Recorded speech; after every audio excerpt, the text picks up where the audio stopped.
une nouvelle vidéo et comme je vous avais annoncé la semaine passée, il s'agit d'une nouvelle pile à lire. C'est même une double pile à lire pour le Flowers Book Challenge organisé par Cam de la chaîne Madame Errance, dont vous retrouverez le lien du challenge en barre d'infos. C'est un challenge, comme son nom l'indique, qui parle des fleurs, tout simplement. Il dure du 1er mai au 1er juillet, soit 2 mois. Et il se compose de 7 fleurs, plus une fleur bonus qu'on peut soit remplacer, switcher avec une autre, ou tout simplement la faire ou ne pas la faire, ce qui fait donc 8 catégories en tout. Ce que j'aime bien avec le challenge de Madame Errance, c'est qu'il y a 2 manières de faire sa pile à lire. Par couleur de fleurs, et donc par couleur de livre, et par thématique de fleurs, parce que souvent les fleurs ont une thématique précise que Madame Errance vous présente plus en détail dans sa vidéo. Je vous invite vraiment à aller la voir. Et moi, pour rigoler, puisqu'il y a 2 mois de challenge et que je lis une douzaine de livres par mois, je me suis dit, allez, voyons grand et on va faire 2 piles à lire. Une de livres couleur et une par thématique. On commence tout de suite avec la première fleur qui est donc l'aconite, qui est une fleur bleue en général. Et pour le livre bleu, j'ai choisi Silver in the Bond d'Alexandra Bracken dans l'édition Fairyloot. Il est sorti en français, je vous l'ai déjà présenté dans plusieurs piles à lire de cette année. Le 12 mois 12 livres et je crois le Tarot Book Challenge ou le mois de la fantaisie peut-être. En français, il est paru chez De Saxus, la malédiction des eaux argentées, quelque chose comme ça. Dans Silver in the Bones, en fait, on va suivre un frère et une sœur, enfin surtout la sœur. On est dans notre monde, c'est une réécriture, une inspiration du roi Arthur. Et ils font partie de gens qui cherchent des trésors, qui ont accès à des caves secrètes, des maléfices. Certains font des affaires avec les sorcières et tout ça. Et en fait, le frère de notre héroïne, qui s'appelle Cabel, voilà. Parce que je l'ai commencé, hein, j'en suis à 30% à peu près. Eh bien, Cabel a une malédiction, je vous dirai pas laquelle. Et sa sœur qui est Tamsin cherche en fait un moyen d'arrêter cette malédiction que Cabel a.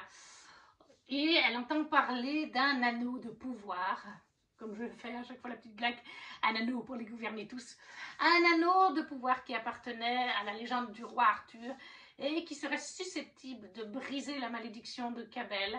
Donc le tout début c'est ça, elle va partir à la recherche de cet anneau qui pourrait aider son frère. Comme je vous ai dit, inspiration du roi Arthur. Donc ça c'est pour le livre bleu, pour l'aconite. Silver in the Bone d'Alexandra Bracken, le tome 1, parlé en français chez De Saxus aussi, sous la malédiction des eaux d'argent, je crois, ou quelque chose comme ça. Et du coup, avec l'aconite, Madame Errance nous disait aussi de trouver un livre qui parle de trahison. J'ai des livres qui parlent de trahison, mais là, tout d'un coup, j'en ai plus beaucoup, je les ai lus. J'ai mis ceci, je pense que ça peut rentrer. Sous l'œil d'Oujja, le tome 1, qui est L'appel du pouvoir de Pauline Melin en auto-édité. Réécriture, inspiration, mythologie grecque, mythologie égyptienne. Ça nous change un petit peu. Empire Lagide, 221 avant Jésus-Christ. Depuis que son jumeau s'est emparé du trône, Isis n'a plus qu'une idée en tête, récupérer la couronne qui lui revient de droit. Pourquoi en tant que femme ne pourrait-elle pas gouverner? Rien que cette phrase pour moi me dit que le frère a trahi la sœur puisqu'elle était une femme. C'est le frère qui a pris le pouvoir et la sœur ne veut pas se laisser faire. Décidée à lutter pour le pouvoir et pour sa vie, elle embarque pour Byzance dans l'espoir de trouver du soutien auprès de sa tante. Mais son plan ne se déroule pas comme prévu. Échouée sur l'île de Terra, où personne ne connaît sa véritable identité, elle est déterminée à se battre. Pourtant, sa rencontre avec Thios pourrait bien tout changer. L'attrait de la liberté surpassera-t-il l'appel du pouvoir? Je pense quand même qu'on est dans des jeux de complot et de trahison. Je pense qu'on peut rentrer pour cette catégorie de l'aconite. Donc, l'appel du pouvoir, le tome 1 de Sous l'œil d'Ouija de Pauline Melin en auto-édité. Pour la deuxième fleur, il s'agit de la camélia avec un livre rouge. Et alors là, on ne pouvait pas mieux faire, je me suis mis une brique, puisque j'ai mis les chroniques de Castellane, oui c'est ça, de Cassandra Clare, paru chez De Saxus, dans cette magnifique édition collector, avec en plus il y a du fan art, il y a tout ce que vous voulez. Vous pouvez en faire plus souvent des comme ça, De Saxus avec des fan art, franchement c'est top. Donc voilà, de couleur rouge, on y est totalement, mais je ne sais même pas le résumé, on va le lire ensemble. J'ai même pas voulu le lire, ça me faisait juste très envie, rien qu'avec les mots-clés. L'un a été élevé pour régner, l'autre pour mourir. Dans la cité de Castellane, où tout le monde cherche à s'enrichir et à gagner du pouvoir, quel est choisi pour devenir le parlame? La doublure du prince héritier Connor Aurélien. En tant que tel, son destin est de protéger celui qu'il considère comme son frère et de mourir pour lui. Lynn fait partie des Ashkar, une communauté isolée possédant les dernières traces de magie du monde. Doctoresse, il lui est permis de se déplacer à Castellane pour soigner les malades. Cependant, elle ne peut guérir la seule personne qui compte pour elle sans accéder à un savoir interdit. Approchée par le mystérieux roi chiffonnier qui leur promet à chacun ce qu'ils désirent le plus, Kel et Lynn découvrent qu'une conspiration menace tout ce qu'ils connaissent. Réussiront-ils à protéger leurs proches dans un monde sur le point de sombrer dans le chaos? Donc voilà, moi ça me fait très envie. Les chroniques de Castellane, le tome 1 de Cassandra Clare chez De Saxus pour la Camélia, un livre rouge. Et donc toujours pour la Camélia, mais cette fois en thématique, nous avons une suite de sagas. Là au moins c'est facile, j'en ai 150, quelque chose comme ça, donc facile. Les 7 sœurs, le 3e tome de Lucinda Riley, que je suis en train de lire. Possiblement, il y aura même le tome 4 pendant... Oui, parce que je ne sais plus quel mois je me le suis mis. Dans le 12 mois 12 livres, j'ai un tome à lire et je ne sais pas si c'est pas au mois de juin. Mais là, les 7 sœurs, le tome 3 de Lucinda Riley. Est-ce que j'ai vraiment besoin d'en parler? On connaît, je pense, on suit dans chaque tome une sœur. Ces jeunes femmes ont toutes été adoptées par Pa Salt, un milliardaire qui vit à Atlantis, une grande demeure sur les bords du lac Léman, du côté français. Et à la mort de Pa Salt, il va mourir soudainement. Il avait déjà tout prévu pour sa mort. Quand les filles arrivent, parce qu'elles étaient chacune, elles sont majeures, hein, elles sont chacune dans un coin, elles sont plutôt basées dans l'Europe, mais chacune dans un coin de l'Europe différent. Le temps qu'elles arrivent, l'enterrement a même déjà eu lieu. En fait, il n'y a pas eu d'enterrement. Pa Salt ne voulait pas d'enterrement et il voulait que ses cendres soient mises dans la mer Méditerranée parce qu'il adorait l'océan, la mer et tout ça, la navigation. Donc, les filles arrivent et il y a juste le notaire qui est là pour parler de l'héritage. Leur père leur a laissé à chacun, il y a une statue, une figurine, une sphère amarylique, je ne sais plus comment on appelle ça, dans le jardin. Sur cette sphère, il y a des coordonnées de noter, et je crois une phrase en latin ou quelque chose comme ça qu'une des sœurs peut décrypter parce qu'elle a appris le latin. Et elles ont chacune une enveloppe personnelle que Pa Salt a laissée avec un petit objet dedans qui les raccroche. Tous ces petits indices leur raccrochent à leur passé, à leurs origines, puisqu'elles ont toutes été adoptées. Et dans ce tome-là, on va suivre Star d'Apeliès, donc la 3e sœur, qui est toujours avec Cécé et qui est très discrète. Voilà, j'ai commencé, j'en suis à plus de 22%. Mais voilà, les 7 sœurs de Lucinda Riley, le tome 3, chez le livre de poche, j'ai obligé de le préciser, pour la Camélia, pour la thématique, une suite de saga. J'essaie d'aller quand même un peu vite, comme il y a depuis la lire. Après, 3e fleur, c'est l'azalée, avec, pour ce qui est de la couleur, le rose. Je me suis mis le Royaume Tissé, ce Royaume Tissé, le tome 2, c'est Fil infini de Thérèse Maffy, toujours chez De Saxus. On est dans la thématique du rose. C'est un tome 2, donc je ne peux pas vraiment vous en parler. On est dans un royaume, pour vous parler un peu du tome 1, de fantasy complètement inventé, où on va suivre une jeune femme qui fait du nettoyage, un peu femme de ménage, qui à côté de ça, pour gagner un petit peu plus de sous, coud des vêtements, parce que je l'ai lu le tome 1. Elle lit des vêtements, elle coud des vêtements, elle gagne un petit peu d'argent comme ça, et elle a un pouvoir en fait lié à tout ça. Et en même temps, on va suivre le prince du royaume avec son grand-père le grand-père déteste certaines personnes, il a fait la guerre à un peuple et tout ça. Je ne sais plus si c'est le grand-père qui a fait la guerre, oui c'est le grand-père qui a fait la guerre au peuple. Et comme par hasard, vous vous doutez bien, il va y avoir un lien avec notre jeune fille et ce peuple. Je ne veux pas vous en dire plus. On est sur de la fantasy, univers complètement inventé. Je ne sais plus si c'est de la fantasy orientale. Et j'ai laissé ma tablette au salon. Je pense, oui, c'est un peu fantasy orientale. Ouais. Mais si on compare par exemple à Daevabad ou encore au Faiseur de rêves, c'est encore différent. Mais oui, c'est quand même oriental, fantasy orientale. Donc Terre et ma fille, le tome 2 de Ce royaume tissé chez De Saxus pour la couleur rose.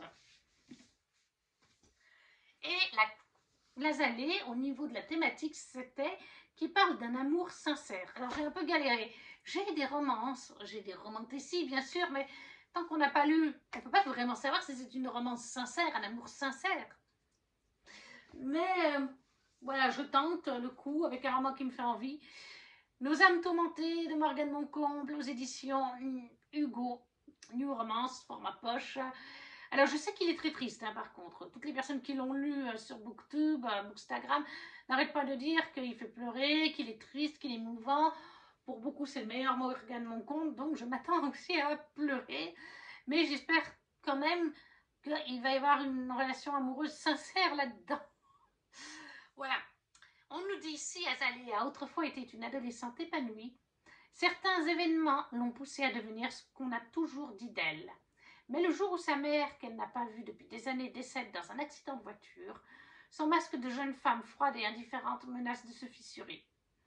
Si elle s'était promis de ne jamais revenir à Charleston, là où tant de choses se sont passées, elle décide de faire une exception.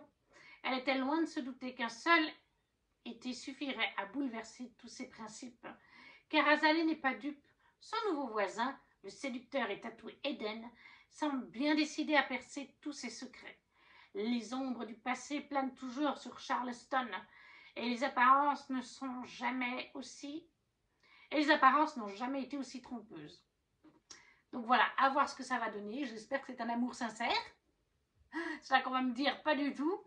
Nos âmes tourmentées de Morgane Moncomble chez Hugo, format poche.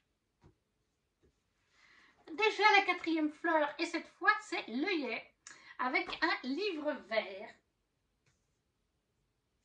Les deux livres là sont verts, je ne savais plus lequel c'était. J'ai mis encore un livre en VO, je suis un peu ma boule, surtout que ça m'en fait 2 pour ce challenge et j'en ai encore, je suis en train de finir Iron Flamme en ce mois de mai, donc ça fait 3 livres sur 2 mois en VO. Bound Smith de Nicky Porpretto, le tome 1 en édition Fairyloot, lui aussi a été traduit chez Lumen et je crois qu'il s'appelle La Forgeuse d'os, me semble-t-il en français. Alors là, eh bien, je ne sais plus, j'ai pas pris la tablette. Je sais qu'on va suivre une jeune femme qui va échouer à un test à quelque part que son peuple et son père lui ont fait pour hériter. Et en fait, elle va se retrouver, son père va l'envoyer aux confins du royaume, dans un no man's land, ça c'est ce que je me rappelle du résumé VF. Et en fait, elle va vouloir faire ses preuves, tout simplement, prouver qu'elle peut y arriver, prouver qu'elle peut manier. Je crois qu'il y a des histoires de magie avec les morts vivants ou quelque chose comme ça. C'est ce qui me reste de la VF, parce que, comme je vous ai déjà dit dans d'autres vidéos, j'ai du mal à vous traduire, phrase par phrase, paragraphe par paragraphe. Dans ma tête, quand je lis en anglais, je sais très bien ce que ça veut dire. 90% du temps, par exemple, là, dans The Silver in the Bone, à peu près 90% du temps, je comprends bien ce qui est dit. Je sais où j'en suis dans l'histoire, je pourrais vous le raconter comme ça, là, ça irait. Mais quand c'est le résumé du bouquin et que je suis en direct en train de filmer, j'ai du mal. Il faudrait que je prépare mon texte avant. En l'occurrence, là, il existe en français le résumé, mais j'ai oublié la tablette. Grosso modo, c'est ça. Une jeune femme qui doit passer une épreuve pour le royaume et pour son père, et qui va échouer, qui se retrouve à l'autre bout du royaume, dans un no man's land, mais elle veut quand même faire ses preuves, et elle va trouver de l'aide. En plus, je crois qu'il y a un prince qui va être enlevé, et elle va trouver par contre de l'aide auprès de quelqu'un, pour essayer de retrouver ce fameux prince. Donc, Bound Smith, le tome 1 en anglais de Nicky Porpretto, pour la fleur œillet couleur vert. totalement dedans. Voilà, il y en a qui me diront que c'est du bleu, mais pour moi, non, c'est du vert. Hein. Après, c'était pour le Yay qui est Good Vibes. C'est un peu dur du Good Vibes, j'en ai pas forcément des masses, c'est beaucoup de la fantaisie, de la romance. Des fois, il y a des thématiques dures, mais je pense que Good Vibes, Mémoire de la forêt de Michael Brun-Arnaud, illustré par Sanoé, à l'école des loisirs, je pense qu'il passe bien. Même si je sais déjà, pour l'avoir écouté, comme je l'ai déjà dit dans d'autres pales, parce que je l'ai écouté à sa sortie en audio, je sais qu'il y a des thématiques fortes, puisqu'on est sur Ferdinand Taupe, qui a la maladie de l'oubli-tout. Il commence donc à avoir Alzheimer et il va retourner à la librairie, en tout cas pour le roman, il va retourner à la librairie au travail que tient Archibald, son grand copain, parce qu'il veut récupérer ses mémoires. Car cette librairie, on peut poster un livre qu'on a écrit nous, des exemplaires donc uniques. Et en fait, là, Ferdinand, comme il perd la tête, il se dit, je vais récupérer mon exemplaire. Comme ça, je vais pouvoir retracer mes écrits que j'ai faits dans ce livre pour essayer de garder le plus longtemps possible en mémoire les choses qu'il oublie. Sauf que le livre a été vendu. Donc il part en fait avec Archibald à la recherche de l'acheteur pour retrouver ses mémoires afin de l'aider dans la maladie de l'oubli-tout. Alors oui, bien sûr, la maladie de l'oubli-tout, c'est l'Alzheimer, c'est triste. Pour l'avoir écouté donc en audio avant de le lire, il y a en effet des moments très émouvants, mais il y a aussi, en tout cas dans l'audio, des chansons très joyeuses, il y a des moments doudous, on parle aussi beaucoup de nourriture, Ferdinand Taupe est très gourmand, donc moi je le mets en good vibes malgré tout, parce que oui, il y a des sujets sensibles, oui, c'est là pour aider à comprendre un peu cette maladie, à sensibiliser, mais il y a des très beaux moments touchants, l'amitié entre Archibald et Ferdinand est touchante aussi, donc moi je mets ça quand même dans good vibes. Donc, Les Mémoires de la forêt, le tome 1 de Michael Brun-Arnaud et Sam, illustré par Sanoé, à l'école des loisirs pour un livre Good Vibes dans œillet. On est déjà à la 5e fleur, et la 5e fleur, c'est le pétunia, avec un livre orange. J'ai un petit peu triché.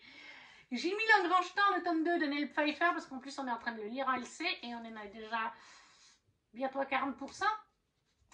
Alors oui, il y a quand même du orange, mais c'est surtout la tranche, le jaspage qui est orange, et le relié en lui-même est orange.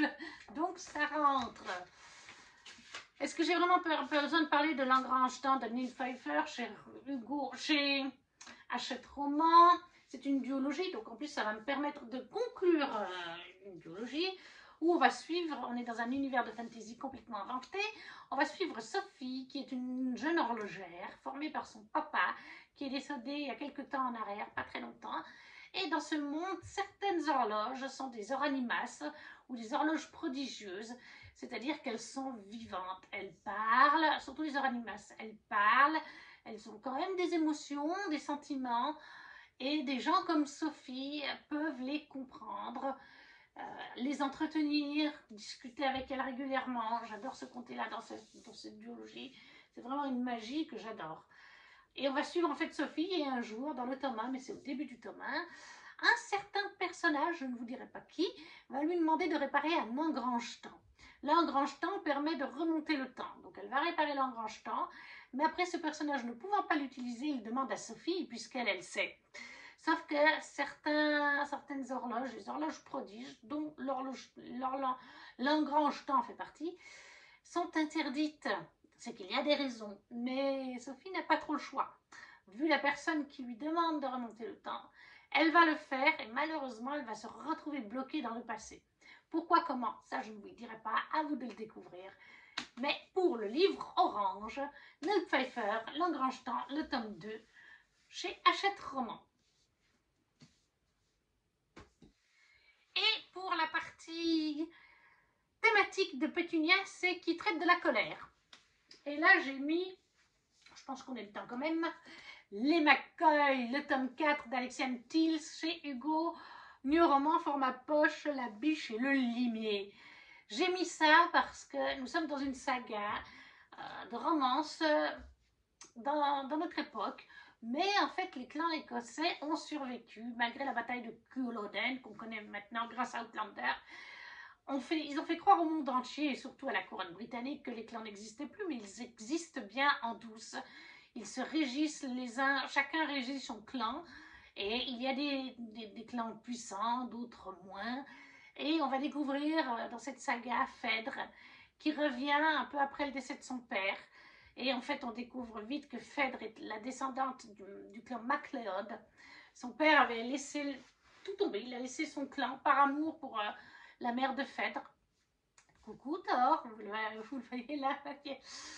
Et il est parti vivre en France avec la femme de sa vie, ils ont une petite fille. Il a laissé son clan. Alors, on nous dit pas... Oui, il a laissé son clan. Le clan s'est éparpillé, en fait, quelque part. Et malheureusement, à un moment donné, il y a des clans rivaux qui ont fait des choses à Phèdre. Et suite à ça, enfin voilà, il se passe plein de choses. Et là, Phèdre, elle revient quelques temps après la mort de son père. C'était dans les volontés de son père qu'elle aille visiter un peu l'Écosse. Et elle s'était inscrite à un stage. Elle s'était inscrite dans un truc de voyage écossais. Elle va travailler dans un bar tenu par un Irlandais. Et comme par hasard, il y a une section secrète dans ce bar. Il est à Édimbourg, je crois, le bar. Et la section secrète, c'est pour les clans. Et elle va rentrer, sans le faire exprès, dans un conflit entre les McCoy et je ne sais plus quel clan. Un petit clan. Voilà. Et elle va être prise comme pupille de Caleb McCoy, l'ours. Mais ça va bien plus loin. Et les tomes 1 et 2 sont sur Phèdre et Caleb, sur leur histoire d'amour et sur la guerre des clans. Mais à partir du tome 3, 4 et 5, on suit d'autres histoires d'amour. Alors la guerre des McCoy, des MacLeod, des Campbell, des McKinton, je crois, Mackenzie, voilà, continue. Mais on suit d'autres personnages. Alors on voit Phèdre et Caleb, par exemple dans le tome 3, on les a quand même pas mal vus. Disons, sur la romance qui était sur le bouquin, Caleb et Phèdre apparaissaient 20% du roman, je dirais. Soit physiquement dans les scènes, soit dans les pensées et les discussions de nos deux amoureux du roman. Et là, cette fois, on va suivre en fait la biche et le limier, Annabelle Mackenzie, qui est une Mackenzie, donc, surprotégée, avec Declan, le limier du clan McCoy. Je peux vraiment pas vous dire plus que ça, parce que sinon ça vous spoilerait de gros événements de la duologie et du tome 3. Donc, mais voilà, je vous dis clan écossais, romance, guerre de clans, au top. Moi j'adore. Donc les McCoy, le tome 4 d'Alexia Thiel chez Hugo Roman. Je pense qu'on est totalement dedans pour donc qui traite de la colère. Puisque c'est ça à la base, Phèdre est très en colère. Très en colère vis-à-vis de ce qu'on lui a fait dans le passé, vis-à-vis de ce qu'on a fait à son père, ce qu'on a fait à son clan. McCoy aussi est quand même en colère, même s'il ne le vit pas de la même façon. Il n'a pas la même philosophie de pensée que Phèdre. Mais je pense que Phèdre, vu le résumé que j'ai lu, Phèdre et Caleb vont être bien en colère dans le tome 4 aussi. Vu ce qu'on va leur faire, donc je pense qu'on est totalement dedans pour le côté colère. Donc pour la catégorie Pétunia, qui traite de la colère. La fleur numéro 6 est le bouton d'or, avec comme couleur un livre jaune. Je me suis mis les 5 soldats de bambou d'Eliane Jones chez Plume Blanche. Il me fait très envie depuis sa sortie. Je l'ai eu dans le pack 2023. Dans le pack 2024, il y a le tome 2. Il serait peut-être temps que je les lise. Je sais qu'on est sur de l'inspiration asiatique et ça se voit. Ils étaient 7. Ils avaient sauvé le royaume. Les poètes chantaient leurs exploits aux confins du Zungunwu, des steppes des hauts plateaux jusqu'aux plaines baignées de rizières, des hauts pics enneigés jusqu'aux rivages d'ardoise de la mer Jaune. Ils étaient 7, ils avaient chevauché l'azur céleste aux côtés des dragons, rallié le peuple de la forêt, vaincu l'armée des morts, instauré le règne du roi Dieu lumière éternelle et apporté au Ki un âge d'or sans précédent. Ils étaient les héros de la bataille du sorcier aux billes de jade. Ils étaient 7, l'un périt, un autre fut couronné. 5 sont repartis, ils ont disparu là où s'effacent les légendes. 24 années se sont écoulées, une nouvelle menace grandit dans l'ouest lointain. Un jeune roi et son ambitieux premier ministre rêvent d'empire, mais un souverain immortel est de trop sur leur route. et si la survie du royaume dépendait des héros du passé. Voilà. Pour le bouton d'or, pour la couleur jaune, Eliane Jones, Ses plumes blanches, le tome 1, les 5 soldats de bambou. Et pour ce qui est de la thématique, nous avons lire en jeunesse ou une évolution de personnage. J'ai pas été chercher très loin, j'ai pris quelque chose de très court, mais il me fait envie depuis un moment. Sherlock le tome 1 de Benjamin Lacombe et c'est bien ça, Benjamin Lacombe et Sébastien Pérez. La disparition des souris chez Flammarion Jeunesse. C'est un petit livre jeunesse tout doudou. J'adore ce que fait Benjamin Lacombe. Encore plus quand il le fait avec Sébastien Pérez. Donc voilà. Étrange fait divers à Paris. Magali la souris a disparu. Avec elle, toutes les souris du quartier. Grâce à son grand courage, Sherlock et ses voisins à plumes ou à quatre pattes se lancent à sa recherche. Sherlock n'a presque peur de rien. Voilà, ça a l'air tout doux, tout mignon. Ça aurait pu aller dans Good Vibes aussi, je pense, mais c'est en jeunesse, clairement.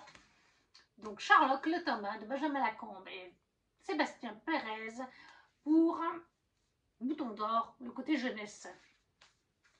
La 7e fleur, c'est l'iris. Et il fallait prendre un livre violet. Anatrice, le prince charmant existe, il est italien et tueur à gages. La première partie. La deuxième partie sort en mai ou en juin. Chez Hugo, en format poche. Il existe en grand format chez Black Ink Édition. Si j'ai le temps, je vous mettrai la couverture là. J'ai hésité entre le prendre en format poche et le format Black Ink parce que j'aime bien les Black Ink. Mais j'avais envie de soutenir cette sortie chez Hugo. Voilà, que Hugo voit qu'Anatrice est vraiment... Je pense que s'ils l'ont mis chez eux, c'est qu'ils savent qu'elle a du succès. Mais voilà, pour leur montrer qu'ils ont fait le bon choix de la publier en poche dans leur maison d'édition. Moi, c'est Robin, jeune mère célibataire, au langage fleuri, maladroite et tatouée. Le seul prince charmant auquel je crois est le héros du conte que je lis à ma fille tous les soirs. Mon ex a failli me démolir et jamais plus je ne laisserai un homme me briser. Ma princesse et moi, c'est nous deux contre le reste du monde. Déjà, rien que pour ça, j'apprécie. Donc, je ne succomberai pas aux beaux yeux turquoises du grand ténébreux solitaire qui s'est installé dans l'appart juste en face de chez moi.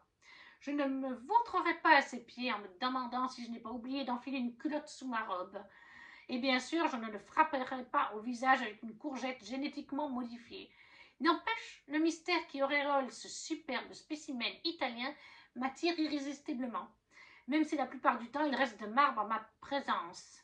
La pin-up volcanique fera-t-elle fondre la carapace glacée du tueur à gages? Voilà. Encore une fois, on sent que ça va être plein d'humour, c'est du Anatrice. En même temps, il y a des sujets sympas, une maman célibataire, tout comme des sujets durs, puisqu'on sent qu'elle a été démonie, comme elle le dit. Donc, Anna, quoi. Anatrice, chez Hugo, format poche. Le prince charmant existe, il est italien et tueur à gages pour la couleur violette, pour l'iris. Et du côté thématique, nous avons, avec de la diversité. J'ai pas été chercher bien loin. La relecture du clan Bennett de T.J. Klune, le tome 1. Voilà. Je l'ai mis dans d'autres challenges, vous l'avez déjà vu passer. Dans ce tome 1, qui est une relation MM, donc diversité, on va suivre Ox, qui est un jeune homme. Son papa l'abandonne quand il est encore enfant. Il le laisse seul avec sa mère. Et il va grandir. Et à un moment donné, pendant qu'il grandit, à l'adolescence, des voisins vont s'installer dans le quartier, ou à côté de chez eux, la maison du bout du quartier, à côté de la forêt, avec plein d'enfants, dont le plus jeune est Joe, un petit garçon plus jeune que notre adolescent de Ox. Et tout de suite, quand Joe va venir vers Ox, il va se mettre à parler. Comment tu t'appelles? Qui tu es? Je t'aime bien, viens voir ma famille. Tu aimes quelle couleur? Voilà. Et en fait, lorsqu'il est présenté à la famille, donc tout de suite après, on va lui expliquer tout doucement, pour pas trop que Joe entende, merci Ox, parce que Joe a vécu un traumatisme il y a quelque temps. Et depuis ce traumatisme, il ne parlait plus, même à sa maman. Et en voyant Ox, eh ben, il y a quelque chose qui s'est libéré. Pourquoi, comment, ça je ne vous dirai pas. Mais tout de suite, sa famille lui dit merci Ox, tu fais partie de notre famille Ox. Et encore une fois, on a de la fonte familiale avec T.J. Klune, c'est souvent le cas. Et à un moment donné, par contre, chaque mois, la famille demande à Ox de ne pas approcher de la maison. Les enfants ne vont pas à l'école. Et bien sûr, vous vous doutez, vu la couverture, que c'est parce que c'est une famille de loups-garous. Voilà, je vous en dirai pas plus. Pour moi, c'est juste pépite. C'est une relecture. Comme je vous ai dit, j'ai déjà lu le tome 1 et 2. Il me reste les 3 et 4. Mais j'ai reçu entre deux ces magnifiques éditions de chez Bookmark. Et j'ai juste envie de le relire. Il y a des illustrations en noir et blanc dedans. Des illustrations en couleur à la fin. Ça donne juste envie de relire. Donc voilà. Le Clan Bennett de T.J. Klune, le tome 1, qui est le chant du loup, chez Bookmark en relié collector, pour la fleur iris, de la diversité, tout simplement. Et on arrive à la dernière fleur qui est la fleur bonus, qui est le muguet, avec une couverture blanche, comme le muguet. Et j'ai mis Initiation on Your Skin de Lisa Soleil chez Addictive. C'était un roman que ma maman s'était acheté quand on avait été à Décitre. Elle n'arrêtait pas de me dire de le lire. Ben, je le lis maintenant, mais bon, ben, elle n'est plus là, mais bon. Ce qu'on nous dit, malgré son caractère piquant, Rowan, 20 ans, est nul en séduction. Il suffit pourtant d'une soirée déguisée, d'un peu d'alcool et de beaucoup de lâcher-prise pour qu'elle s'abandonne à lui. Kanan, tatoué de la tête aux pieds, arrogant et serial fluker. Joueur et touché plus qu'il ne veut l'admettre, Kanan propose alors à la jeune femme un deal des plus tentants, lui enseigner les secrets de la séduction en échange de sa peau, qu'il rêve de tatouer. Le désir qui naît entre eux est intense et bientôt l'amour s'en mêle. Mais pas question pour Kanan de se faire avoir. L'élève sera-t-elle plus douée que le maître? Voilà, chez Addictive, Initiation on Your Skin d'Isia Soleil, pour une couverture blanche pour muguet. Et le dernier livre, qui est un one-shot, tout simplement. Gardien de Solune, chez Twinkle Édition, de Otavia Conteville et Amaury Château-Renard. Magnifique couverture, en relié là aussi. Ça fait un moment que je l'ai, qu'il faut que je le lise. Une éblouissante fable animalière et sylvestre. Quand la fausse nuit tombe sur Solune, le renard Mabon et la chouette Yule, gardiens du clan de la nuit, doivent sonner l'alerte. Car si les diurnes ont flairé le danger, les nocturnes, eux, s'éveillent au moment où s'abat le fléau. De leur côté, le loup Imbolc et le lièvre Ostara ont pour tâche de sortir l'ours de son sommeil d'hiver. Dès lors, guidés par l'instinct et l'amitié, les gardiens entament une quête pour la sauvegarde de leur habitat et de Solune. Voilà, moi ça me plaît, ça me tente tout simplement. Donc les gardiens de Solune, chez Twinkle Édition, pour un one-shot, pour Muguet, Otavia Conteville et Amaury Château-Renard. Et voilà, j'ai ramené mes 2 piles à lire, mais ça ne se voit pas forcément. La vidéo est à présent terminée. Alors, comme vous l'aurez peut-être remarqué, j'ai oublié de préciser en début de vidéo, beaucoup de ces lectures est commune avec le Tarot Book Challenge ou avec le mois de la fantaisie. Beaucoup aussi le mois de la fantaisie. Le mois de la fantaisie dure un mois, le mois de mai. Le tarot, c'était avril et mai. Et le Flowers, c'est mai et juin. Donc forcément, à un moment donné, il y allait forcément avoir pas mal de romans, enfin une partie qui vont être communs. Et c'est vrai que dans le tarot, j'ai avancé, mais pas suffisamment. Donc j'ai mis pas mal de livres pour le mois de la fantaisie qui viennent du tarot. Mais j'en ai rajouté là. J'en ai rajouté par exemple Nos âmes tourmentées, Gardien de Solune, Initiation on Your Skin. C'est peut-être la pile à lire des 3 où il y a le plus de variété. Celui-là aussi, d'ailleurs, je l'ai ajouté. Mais il y en a qui sont communs. C'est un choix. Comme je vous lis, je lis une dizaine de livres par mois, voire 12. Donc, à un moment donné, je suis bien obligée de mettre un petit peu des similaires parce que j'aime bien essayer de valider mes pales. Est-ce que je vais y arriver? Surtout que là, je m'en suis mis 2. Ça fait 8 romans par mois, sachant que j'en ai déjà commencé. Hein. Où est-ce qu'ils sont? Voilà. Ça, c'est en cours, déjà. Ensuite, ça, c'est en cours. Ça en fait déjà 2 dans ce challenge. Et il m'en manque un, me semble-t-il, non? Oui, voilà. Il y en a déjà 3 qui sont en cours pour ce challenge. Donc, je pense qu'on est plutôt pas mal. La vidéo est donc à présent terminée. N'hésitez pas à me laisser un commentaire pour me dire si vous avez lu certains de ces livres, si vous font envie, si vous participez au Flower Book Challenge. Si oui, vous pouvez mettre le lien de votre vidéo, avec plaisir, j'irai la voir. Si vous n'avez pas quoi mettre, un petit emoji, ça fait toujours plaisir. Un petit pouce, et si vous voulez partager la vidéo. Nous, on se retrouve très vite pour une prochaine vidéo. Ciao, ciao!